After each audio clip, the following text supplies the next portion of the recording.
Focus news 24/7 खबर एक नज़र। भीमसेन महाराज मंदिर मैनपुरी में चल रहा है संत सम्मेलन व प्रवचन। श्री महाशिवरात्रि के पावन पर्व पर संत सम्मेलन व प्रवचन 4 मार्च से 8 मार्च तक दोपहर 2 बजे से 5 बजे तक भीमसेन महाराज मंदिर मैनपुरी में चल रहा है। मानस सम्मेलन में महामंडलेश्वर 108 श्री स्वामी हरिहरानंद सरस्वती संपद मंडल मैनपुरी, श्री 108 श्री स्वामी विवेकानंद सरस्वती आश्रम फिरोजाबाद, डॉक्टर राम बाबू पाठक मानस व्याख्याता फर्रुखाबाद, आचार्य तिलकेंद्र शेखर त्रिपाठी श्री एक रस्ता संस्कृत विद्यालय, पंकज मिश्रा मयंक हरदोई वाले मंच संचालक, श्री कविता कांत वाजपेयी मानस व भगवत ज्ञाता, स्वामी श्री प्रेमदास भदौरिया इटावा मानस कोकिला मिथिलेश्वरी दीक्षित चित्रकूट धाम, बाल व्यास अंजलि मिश्रा रायबरेली। इन सभी के मुखारविंद से क्षेत्रवासियों को संत संगति का लाभ मिल रहा है। फिर बोलना पड़ेगा वही कौन सा, शिव ओंकारी अविनाशी गंगाधर त्रिपुरारी, शिव ओंकारी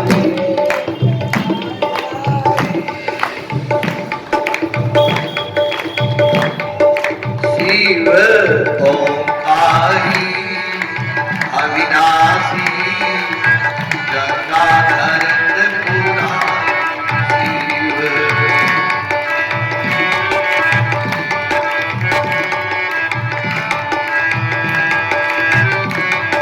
गुरु दीक्षित का महाराज मंचस्थ हमारे फर्रुखाबाद से पधारे हुए पाठक जी, वाजपेयी जी चित्रकूट से पधारी हुई बेटी और मंच संचालक श्री पंकज जी, हमारे बैठे हुए कलाकार जी और महेश अग्निहोत्री एवं सभी भक्तगण, माताओं, बेटियों, बच्चों। एक चौपाई आती है उसमें रामायण में, हमें पूरी चौपाई याद नहीं आ रही है। भाजू मेघ सकई, कुछ आगे पीछे और है, क्या लिखा है? भाव्यू, भाभी माने जानते क्या होता है? भाभी माने होनी, होनी को अगर मिटाने की क्षमता किसी में है तो किसमें है? शंकर जी में। कल का दिन और शेष है, परसों है शिवरात्रि। देखो इस शिवरात्रि का प्रोग्राम चल रहा है तो थोड़ा उसके बारे में तो बातचीत होनी चाहिए। आप उठा के शिव पुराण देखिए, अगर नियम से शिवरात्रि का व्रत किया जाए, नियम से, साथ में जुड़ा है नियम, तो जानते क्या लिखा है शिव पुराण में? 7 मनवंतर तक चतुर्युग सहस्राणी ब्रह्मणों दिन मुच्यते। चारों युग जब 1000 बार बीत जाते हैं तब ब्रह्मा का एक दिन होता है, एक मनवंतर मानिए, एक मनवंतर हो जाता है। ऐसे 7 मनवंतरों तक वो व्यक्ति भगवान शंकर के कैलाश में निवास करता है जो शिवरात्रि का व्रत करता है। क्या करता है? व्रत करता है। लेकिन ऐसे काम नहीं चलेगा, केवल व्रत करने से काम नहीं चलने वाला है। हम लोग पूजन भी करते हैं, रात्रि में पूजन करते हैं, दिन में पूजन करते हैं, पर बाद में कहते महाराज इतनी वर्षें बीत गई हमको शिवरात्रि व्रत करते करते, उसका फल नहीं मिल रहा, कुछ नहीं मिलेगा दादा। क्योंकि नियम नहीं है। बिना नियम के दवाई भी काम नहीं करती है, ऐसे बिना नियम के भगवान का ये व्रत भी काम करने वाला। देखो मैंने कल आपसे कहा था, थोड़ा अनुभव हमने किया है। यम यम चिंतिते कामम तम तम प्राप्नोति निश्चितम, देवी भागवत में आया है। आप अपने मन में जो चिंतन करेंगे वो अवश्य पूरा होगा, लेकिन कब? जब आप उस काम को नियम से करें। अब नियम क्या है, ध्यान से जरा थोड़ा सुनना। बात का बुरा मत मानना, और आप लोग भी बुरा मान जाओ तो मान जाओ, कोई खास बात नहीं है। देखो, अगर ये चार चीजें आपके पास नहीं है पूजा में, आप खूब पूजा करते रहिए, उसका फल कुछ मिलने वाला नहीं। अगर शास्त्र की मानोगे तो भाई शास्त्र की सुनने के लिए यहां बैठे हो, पुराण को मानते तो हो लेकिन पुराण की नहीं मानते हो, पुराण को मानते हो, पुराण की। हाँ, तो हमारे कहने का मतलब ये है कि अगर आपके तिलक माथे पर नहीं लगा, नंबर 1। नंबर दूसरा, अगर आप यज्ञोपवीत पहनने वाले हैं और यज्ञोपवीत नहीं पहने हैं।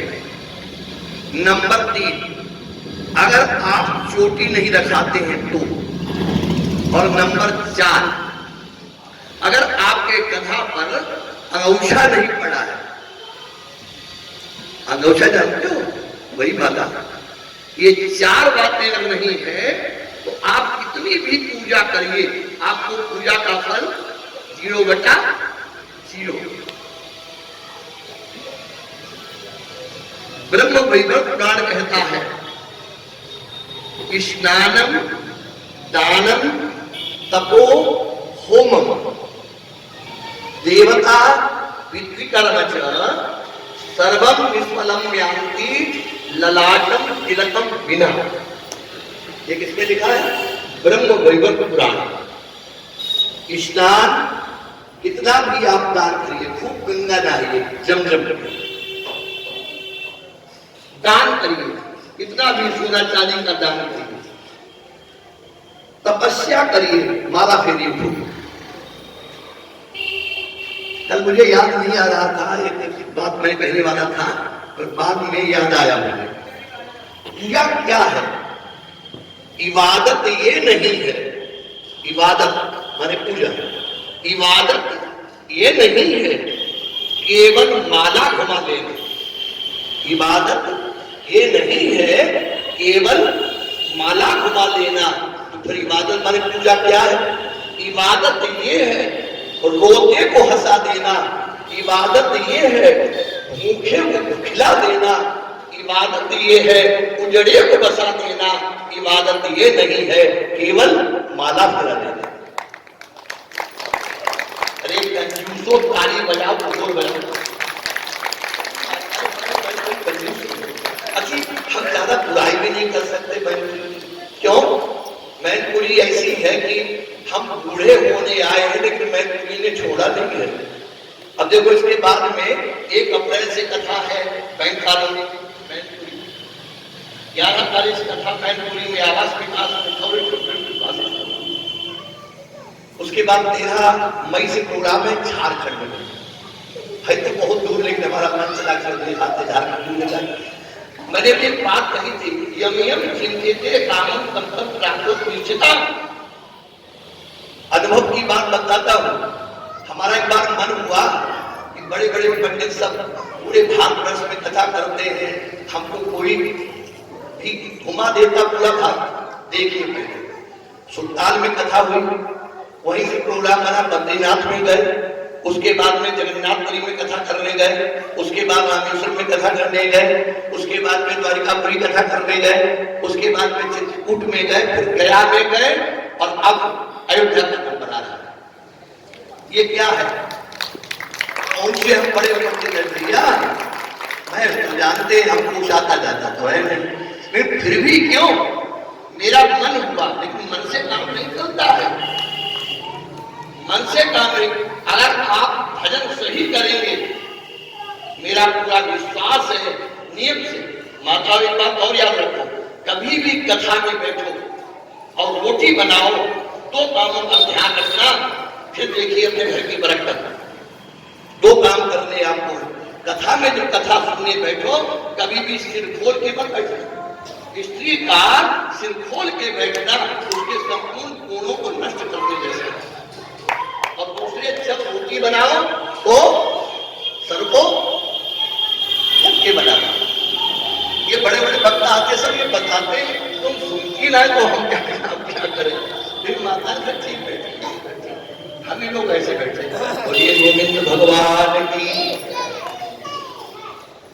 तो देखिए शिवरात्रि आ रही है, इस पर एक बार मन से पूजा करके देखो। भले तुम 1 घंटा की करो, ये नहीं तुम रात भर करो, ऐसा कुछ नहीं है। अगर सामर्थ्य है तो रात भर जगी, अच्छी बात है। नहीं सामर्थ्य है तो 1 घंटा करिए, लेकिन मन से करिए पूजा। क्या क्या आपको चढ़ाना है देखो, आज हम शिव पुराण से लेकर के लाए हैं, आपको बताते हैं। और इससे फायदा आपको क्या क्या मिलने वाला है, ये सब बातें याद नहीं रहती है। पहले तो याद हो जाती थी, अब 73 वर्ष के बाद में क्या हो गया, ये दिमाग जो है पूरा काम नहीं करता है। तो ध्यान रखना है। सुनो, हम लोग भगवान पर चावल चढ़ाते हैं। आपको चढ़ाते हैं चावल चढ़ाते हैं? हाँ, तो चावल चढ़ाने से क्या प्राप्त होता है जानते हो? ये शिव पुराण की बातें बता रहा हूँ। ये धन की प्राप्ति कराता है जो शंकर जी पर चावल चढ़ाता है।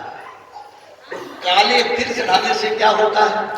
भगवान शंकर पर काले तिल अवश्य चढ़ाना चाहिए शिवरात्रि पर। तो उसे क्या होगा कि जितने भी आपने पाप किए हैं 1 वर्ष में, उनका नाश हो जाएगा। देखो कितनी फायदा है। अच्छा, तीसरी बात, अगर आप सुख चाहते हो और घर में शांति चाहते हो कि घर में झगड़ा हो, तो भगवान का जब अवश्य चढ़ाना पहुंचा है। ज्यादा मत चढ़ाना, सस्ता मामला होकर तो 2-4 किलो लाते हो, ऐसा नहीं करना। लेकिन थोड़े जैसे चावल चढ़ाए जाते हैं वैसे जौ चढ़ा देना। अच्छी, आपके घर में संतान अगर नहीं होती है, संतान नहीं हो रही है, संतान की वृद्धि नहीं हो रही है, तो आपको क्या चढ़ाना है? गेहूं चढ़ाना है। सियावर रामचंद्र की 2-4 गेहूं भगवान पर चढ़ा दीजिएगा।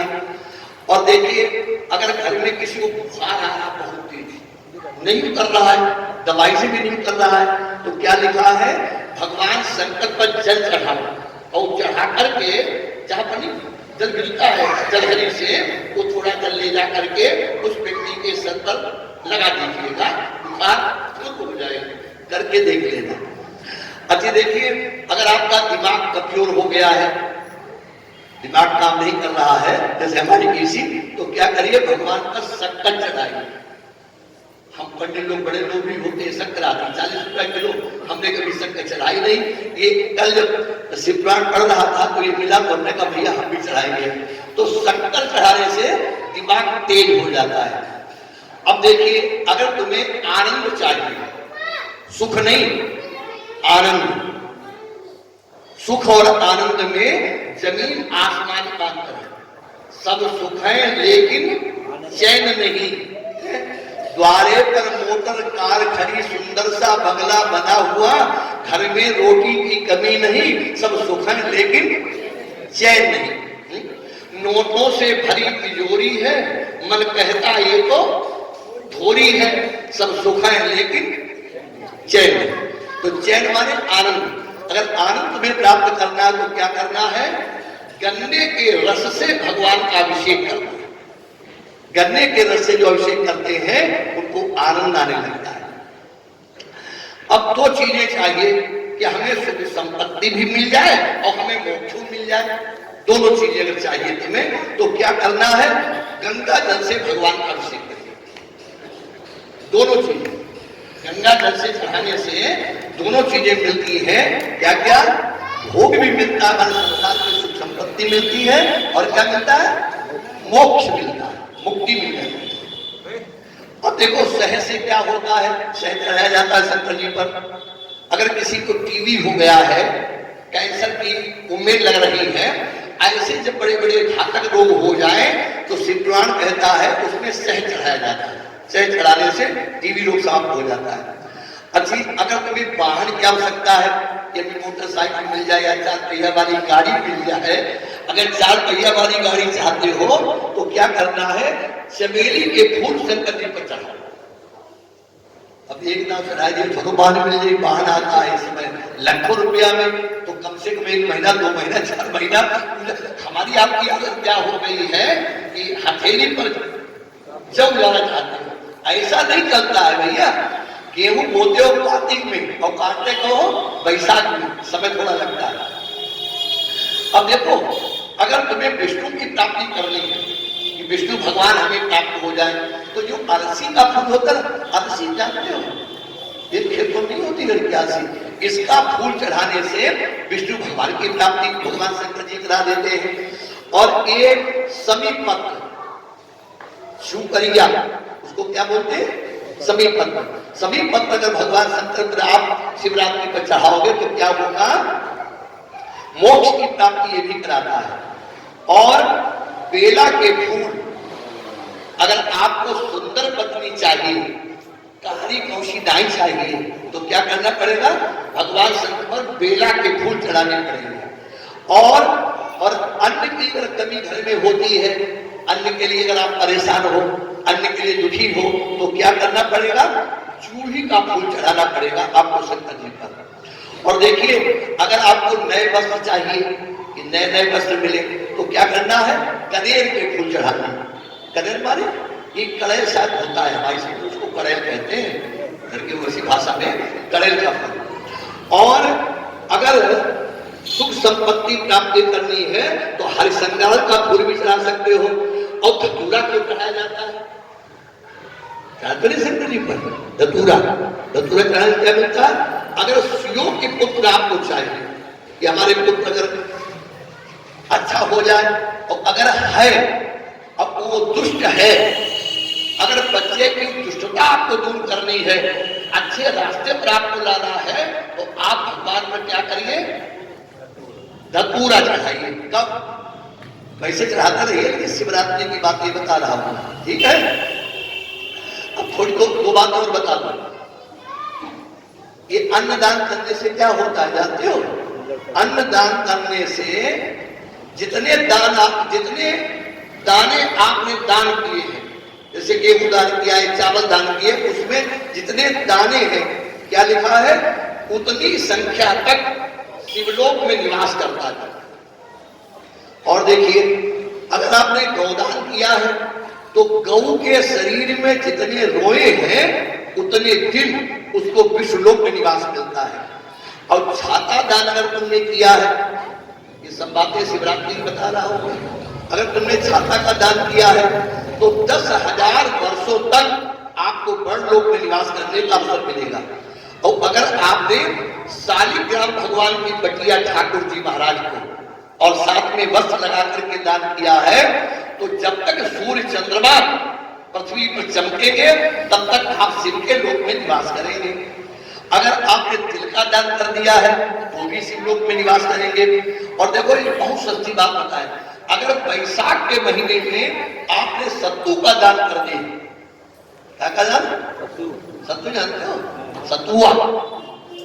सतुआ का दान अगर आपने कर दिया है तो 14 इंद्र, देखो भाई, अगर ये पुराण सही है तो मैं ये सब बातें शिव पुराण से बोल रहा हूं और देवी भागवत से बोल रहा हूं। कुछ बातें देवी भागवत की है और कुछ बातें शिव पुराण की है। तो सत्तू दान करने से 14 इंद्र जब तक राज्य करेंगे तब तक आप भगवान शिव के लोक में निवास करेंगे। सतुआ के दान का कितना महत्व है, हाँ जी, पूरी कचौड़ी का इतना नहीं जितना सत्तू दान का है। हम लोग बड़े भाग्यशाली हैं कि तुम्हारे यहाँ एक विद्यालय संस्कृत का है कि नहीं, संस्कृत महाविद्यालय। अभी तुम हमारे पास सतुआ लाओगे तो मैं 20 बातें बनाऊंगा, अरे भाई सतुआ हम नहीं खाएंगे, हमारा गला खराब हो जाए, दुनिया की बातें करेंगे। हमारे यहाँ 100 बच्चे पढ़ते हैं, कितने पढ़ते हैं, 100 बच्चे पढ़ते हैं। आप सतुआ लेकर के आइएगा और पीपल के नीचे उनको उछाल करके बढ़िया शक्कर के और नमक के अलग अलग सतुआ करके खिलाइएगा। देखिए बच्चे भी प्रेम से खाएंगे और तुम्हारा दान भी बड़े प्रेम का होगा। तो तुम लाते नहीं हो, इसलिए पैसा के महीने में तुम दान जरूर करना। अब एक बात और बता दो, समाप्त करता हूँ। हाँ, ये तुमने सुना दिया सत्य, जब तक कुछ करोगे नहीं तब तक कुछ मिलने वाला। आपको ऐसा लगता होगा पंडित जी बातें बड़ी लंबी बनाई जा रही, कुछ करते भी हैं कि नहीं करते हैं? देखो वैसे तो शिव पुराण ये कहता है कि अगर अपना किया हुआ आप किसी को बता दोगे तो आपका पुण्य नष्ट हो जाएगा, लेकिन दो तिथियां ऐसी हैं उनमें किया हुआ दान अगर आप कह भी दोगे तो आपका पुण्य नष्ट नहीं होगा। और कौन है वो? एक तो है अक्षय तृतीया, माने बैसाख में होती है, और एक होती है कार्तिक के महीने में, उसका नाम क्या है? दोस्तों बोलो। अक्षय नवमी। सब जानती हूँ, बोलती नहीं हो। क्या नाम है उसका? अक्षय नवमी। एक महीने हमने क्या, हमारे भक्तों ने एक आश्रम पर रखा है हमारी जन्मभूमि पर। महेश हम भी फंस गए, बाबा मिल सकते। एक हमारा सेठ था दिल्ली का, वो पीछे पड़ गया, बोले एक आश्रम बनाओ, एक आश्रम बनाओ। करीब 25 लाख रुपया उसमें खर्च हो गया है। 2 बीघा बाग लगा है, 1.5 बीघा में ये सब बन गया है। एक शंकर जी का मंदिर भी बना है, एक 24 बाई 24 फुट की यज्ञशाला बनाई गई है, कुछ कमरे बने हैं। ये तुम्हारा चंद्रमोहन वर्मा है यहाँ पहलवान ज्वेलर्स, जिसने 2.5 लाख रुपया दिया है, कमरा वहां बनवाया। तो अक्षय नवमी पर इस बार सब रजाई बांटी गई थी बहस गरीबों को। एक बार क्या हुआ कि मैं ये बृहस्पति की बाजार में गया, वहां कोट बिक रहे थे 50-50 रुपया, तो 50 रुपया कोट को मिलता है। एक घर के लिए मारा मारी पड़ी थी। मैं लोग कहते थे गुरु जी एक हमको दे दो, एक हमको दे दो। ये गरीबत बड़ी खराब चीज है, मैंने गरीबत देखी है इसलिए मैं इसका रूप जानता हूँ। दुनिया में सबसे बड़ा नरक क्या है?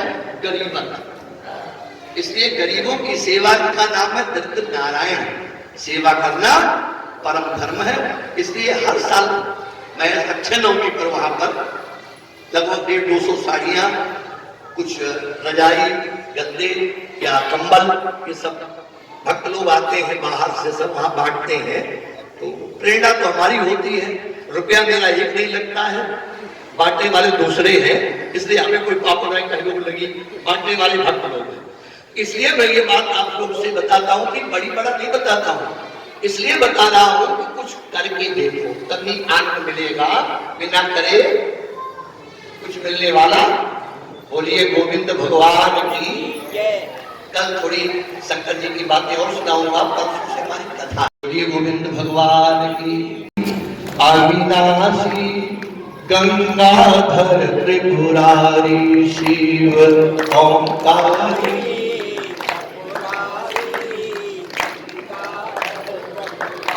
जब भी कीर्तन करो ताली जरूर बजाओ। ताली जानते क्यों बजाई जाती है? अगर आपको लक्ष्मी और सरस्वती दोनों चाहिए तो दोनों को मिला दीजिएगा, काम बन जाएगा। बोलिए गोविंद भगवान।